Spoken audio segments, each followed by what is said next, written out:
Instagram మెసేజ్లకు మే 8, 2026 నుంచి end to end ఎన్క్రిప్షన్ను తొలగిస్తున్నట్లు meta ప్రకటించింది. పాలసీల ఉల్లంఘన లేదా ఇతర చట్టపరమైన అవసరాలకు మెటా ఇన్స్టాలోని మెసేజ్లను యాక్సెస్ చేయగలుగుతుంది.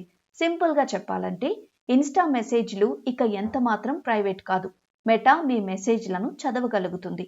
మెటా ఇలాంటి నిర్ణయం తీసుకోవడానికి 2 రకాల కారణాలు చెప్పింది. మొదటిది, ఇన్స్టాలో ఎండ్ టు ఎండ్ ఎన్క్రిప్షన్ చాలా తక్కువ మంది ఉపయోగిస్తున్నారని తెలిపింది.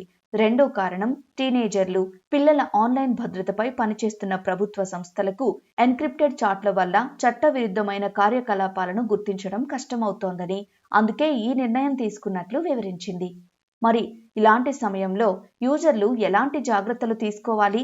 మీరు ఇప్పటికే ఎన్క్రిప్టెడ్ మోడ్లో సెన్సిటివ్ ఇన్ఫర్మేషన్ షేర్ చేసుకుని ఉంటే ఆ పాత మెసేజ్లు, ఫోటోలు, వీడియోలను మే 8 లోపు మీ ఫోన్లోకి డౌన్లోడ్ చేసి బ్యాకప్ చేసుకోవడం బెటర్.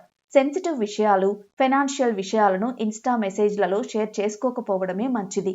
ఏదైనా ముఖ్యమైన విషయం చెప్పడానికి వాట్సాప్, టెలిగ్రామ్, సిగ్నల్ లాంటి ఎండ్ టు ఎండ్ ఎన్క్రిప్షన్ ఉన్న మెసేజింగ్ యాప్లను వాడవచ్చు.